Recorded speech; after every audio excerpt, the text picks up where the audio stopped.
Obamacare's collapsing, premiums are skyrocketing, providers are fleeing. This may well be our last off-ramp on this road to ruin. And some question the rush. Why in the world does everything have to begin and finish this week? House Democrats insist there is nothing to gloat about on Capitol Hill this week, even if it has been embarrassing for Republicans. The people who vote for this will have this vote tattooed to their foreheads as they go forward. They have to answer for the vote. The Trump administration says if this bill fails, Obamacare stays, and the president will move on to tax reform. The president understands this is it. We had this opportunity to change the trajectory of health care, to help improve, put a health care system in place, and end the nightmare that Republicans have campaigned on called Obamacare. House Speaker Paul Ryan says the GOP is going through some growing pains. After being in opposition for 8 years, he says they now have to get used to governing. At the Capitol, Stephanie Ramos, ABC News. Well, here at home, the mayor won't be signing a bill to raise the city's minimum wage. Catherine Pugh vetoed the legislation that was passed by the Baltimore City Council earlier this week. It would have raised the minimum wage to $15 an hour by the year 2022. Pugh says she wants to hold off on the city's minimum wage raise until the state makes a decision to do so. So for those reasons and the economic impact that I think that this has on the city, making us the hole in the donut, it is not appropriate at this time that I will sign this bill. So I am vetoing this bill.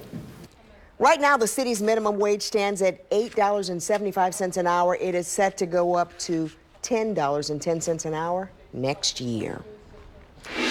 A police-involved shooting early this morning in West Baltimore has left one man dead after he threatened a pair of young children. ABC 2 News' Jeff Hager joins us now with the details. Jeff? Kelly, police say the man held the children hostage with a large butcher knife, and it turns out they were members of his own extended family. The call to police came from the 1000 block of North Fulton Avenue this morning, reporting a man who was threatening a 4-year-old girl and a 1-year-old baby boy with a butcher knife. He took hold of the two kids and was barricaded in a bedroom inside the home and had this knife. The knife is a large kitchen-style chef knife. And when officers arrived and were making commands for him to drop the knife, he was making threats towards the children.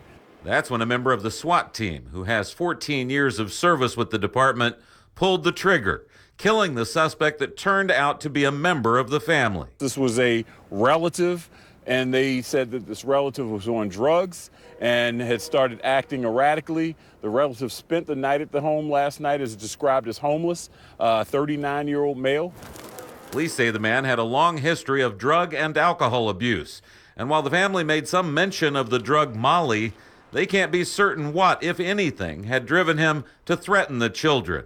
But confronted with an active threat, police had no choice. This is a sad scenario all the way around because it's still a family member, and these children were in the midst of a situation that they, hopefully will forget at that age. But you have a 1-year-old and a 4-year-old who were held at knife point and then witnessed the incident take place with the shooting. So it's a sad situation all the way around.